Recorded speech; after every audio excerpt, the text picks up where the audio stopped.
porque é o nosso compromisso, gente. Como anda aí como está a sua casa com lixo eletrônico? Teclado, mouse, fone de ouvido, telefone dos filhos que não usa mais, os netos. A gente pega aquele telefone antigo, né?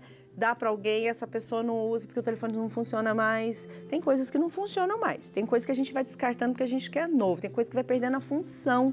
E aí, o que a gente faz? Você sabia que quando você coloca lá na calçada, na rua, com a ideia de que alguém vai pegar, isso não funciona, isso não é legal. E a gente vai entender o porquê disso, tá, gente? Vamos aprender para a gente cuidar do nosso planeta, que é a nossa casa comum, a pedido aí do Papa Francisco. Bom dia, Ricardo, professor, tudo bem? Bom dia, tudo bem? Que Obrigado bom pelo te convite. receber aqui, viu? Prazer. Seja bem-vindo. Então vamos para a primeira pergunta, que é muito importante para a gente aprender. O que é lixo eletrônico? Bem, o resíduo eletroeletrônico é qualquer aparelho ou componente de aparelho que dependia de eletricidade para funcionar e que perdeu a sua utilidade, perdeu a sua vida útil para aquela pessoa que o possuía. Tá? É importante dizer que essa perda de vida útil ela é relativa, como você mencionou. Em alguns casos, realmente, ele está com um defeito que é fatal e aí não vai funcionar nunca mais. Só que em outros casos é só uma questão de obsolescência ou de desejo de troca ou um leve defeito que até poderia ser consertado, mas a pessoa prefere descartar. Então, isso é subjetivo, né? A utilidade para a perda de utilidade para um não significa perda de utilidade para todos os outros atores da sociedade. Tá vendo? Sim. E por que a gente não pode, então, por exemplo, aqui, ó, bem comum, esse telefone aqui, né? Que era bem comum as pessoas terem linha de telefone em casa, né? Hoje em dia já tá meio que pouquinho, né, gente? Eu não sei na sua casa se tem ainda fixo. Mas, por exemplo, um aparelho de telefone desse não funciona mais, eu não uso, eu não tenho mais linha telefônica fixa. Eu vou pôr lá no lixo, junto com o lixo do banheiro, da cozinha, lá na rua. Por quê, professor, a gente não pode fazer isso? A gente não pode, porque o resíduo eletroeletrônico é uma classe de resíduos especiais.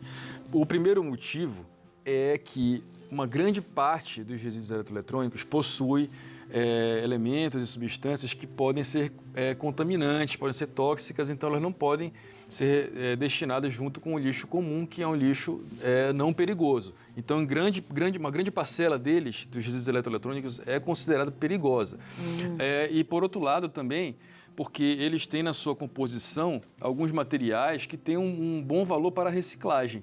Então, também seria um desperdício você jogar isso no lixo comum, ele vai parar no aterro sanitário, enquanto você tem, inclusive, metais preciosos, em alguns casos, né, ouro, ou pelo menos o cobre, e o próprio plástico, né, que é a carcaça deles aqui, você percebe, grande volume de plástico, isso aqui tudo é reciclável. Então, é um grande desperdício descartar isso junto com o lixo comum. Vamos colocar que cada casa, né, pensando no nosso Brasil, nosso país, cada casa descarta um aparelho, um objeto, assim, um controle, um telefone. Como que está isso no mundo, professor, ou no Brasil, né? O nível de lixo eletrônico que a gente tem produzido, está muito grande? Como que está esse nível? Está muito grande. O Brasil é o 5º maior gerador do mundo de lixo eletrônico. Que horror! Então, a proporção dele, inclusive em relação à proporção da economia, é muito grande, né? Isso demonstra o nosso próprio perfil de consumo, essa questão de descarte, às vezes até mesmo a qualidade de alguns produtos, né? E, então, o Brasil é o maior gerador da América Latina e o 5º maior gerador do mundo. Nossa, é muito, né? Está aí entre os top 10 não é legal. Com certeza. Nesse caso, não, gente. Nesse caso, a gente tem que ficar, talvez, não ter nem entrar nessa escala, né? Porém, nós estamos reciclando cerca de 3 ou 4% apenas desse resíduo. É muito pouco. Ainda está muito baixo. Como que a gente faz, então? Porque a gente tem muita dúvida, né? Às vezes a gente, vamos ser bem sinceros, aquelas pilhas que você tem na sua casa, que você não usa mais, e aí você deixa de ladinho aí em cima da pia da cozinha, falando assim, quando eu for em tal lugar eu descarto lá, porque eu já vi uma cestinha que lá eles recolhem pilhas. Sim. Né? Se a pessoa não sabe, ela joga essa pilha no lixo, o que acontece, Ricardo? Então, na maioria dos municípios brasileiros, quando você joga um resíduo junto com o lixo comum, ele vai parar ou no aterro sanitário ou até mesmo em lixão a céu aberto. O lixão é o pior cenário, é totalmente contaminante, é direto no solo, a céu aberto, exposto à chuva. Então, essas pilhas, por exemplo, elas possuem metais pesados. Esses metais pesados vão ser lixiviados junto com a água da chuva e vão acabar virando um chorume que infiltra no solo, contamina a água, com isso vai contaminar verduras, até mesmo animais que bebem aquela água, e aí se torna uma cadeia de contaminação, inclusive pessoas que estão ali ao redor. E no próprio aterro sanitário também é gerado chorume, apesar de que há um tratamento do chorume, esse tratamento ele não garante uma potabilidade da água, ele apenas garante o atendimento ali, uma remoção de parâmetros mínimos, né? Só que mesmo assim há uma transferência de metais para essa água. Ricardo, você acha que a educação a respeito do descarte correto do lixo está indo bem? O que a gente precisa fazer enquanto ser humano, né? Enquanto cristão, enquanto pessoas, para o mundo melhor? A gente está tendo uma boa educação? Como que a gente faz, então, para descartar? Quem tem aí pilhas em casa, por exemplo, faz junta tudo aí, né? Como que faz para essa pessoa descartar bem? Quem que ela procura? A gente percebe ainda que há uma grande falta de informação. Inclusive, uma pesquisa recente indica que muitas pessoas não sabem realmente o que fazer com resíduo eletroeletrônico. Tem umas que têm a preocupação e não sabem o que fazer. E tem outras pessoas que nem ao menos têm a preocupação. Tem muita gente que está guardando. Eu acredito que muitos de nós aqui, né? Eu tenho coisas guardadas. Pois é, você tem. Eu também até trouxe aqui algumas coisas que estavam guardadas em casa, eu mesmo, né? E então nós estamos ainda num estágio muito inicial, apesar de que há o sistema de recolhimento formal, tá, que foi determinado pela nossa Política Nacional de Resíduos Sólidos. Então há 2 sistemas hoje em funcionamento e esses são os sistemas ideais para que seja feito esse descarte. Se chamam sistemas de logística reversa, tá? Que basicamente é o sistema de recolhimento desse resíduo. Tá? Sei.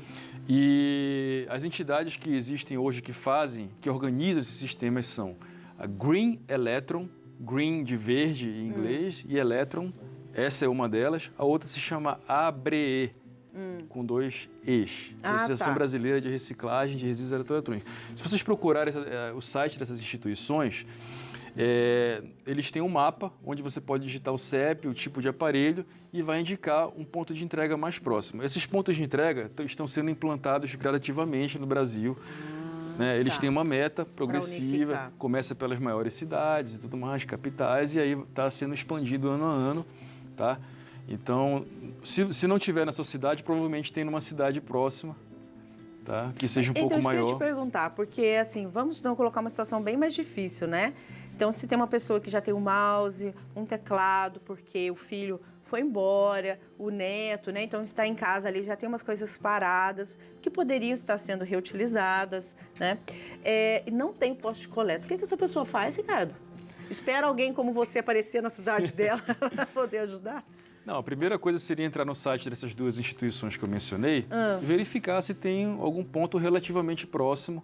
Por exemplo, aqui de Aparecida, eu dei uma rápida verificada e há pontos em Guaratinguetá e também em Lorena. Guaratinguetá, eu estou sabendo que é cerca de 10 minutos daqui, 15 minutos. Sim, é então próximo. não é tão difícil de você ir levar quando for visitar um shopping center ou essas empresas telefônicas. Sim. Se esse não for o caso, aí é importante que haja iniciativas. A prefeitura, por exemplo, pode procurar uma parceria com entidades que sejam competentes para gerenciar esse tipo de resíduo. Tá? Não é qualquer aventureiro que pode receber o resíduo, até justamente devido aos riscos que ele traz. Né? Mas existem muitas cooperativas que já estão acostumadas, por exemplo, a receber esses resíduos. Quando você fala cooperativas, também é muito bacana, gente, porque o professor tem um trabalho muito bonito, faz parte de um grupo de pesquisa, de atuação muito importante com alunos, né? Eu acho que é legal isso também, né, professor? Poder incentivar os grupos, sejam os alunos nas faculdades, nas instituições, nas escolas, a criar esses projetos, né?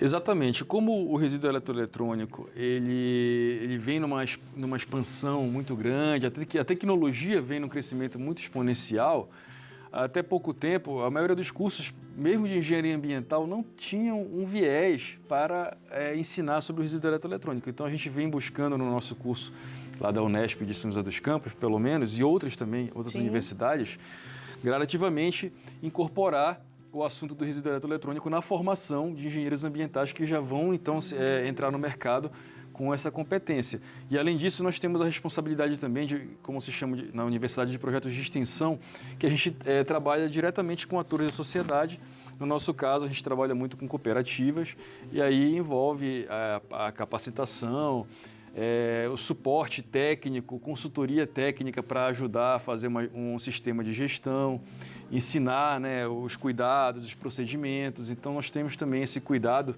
de capacitação.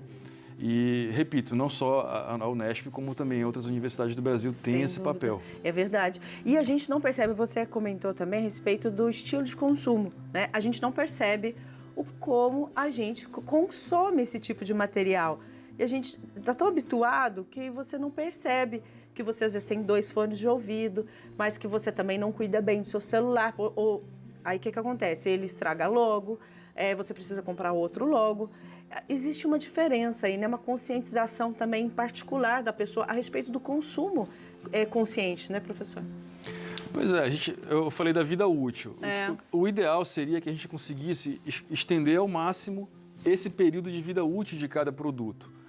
Ou seja, você vai trocar com menos regularidade, com isso você vai evitar a geração de resíduo, você vai gerar resíduo numa menor escala do que ela é gerada hoje em dia, ao mesmo tempo que também evita o consumo de recursos naturais para produzir o novo produto.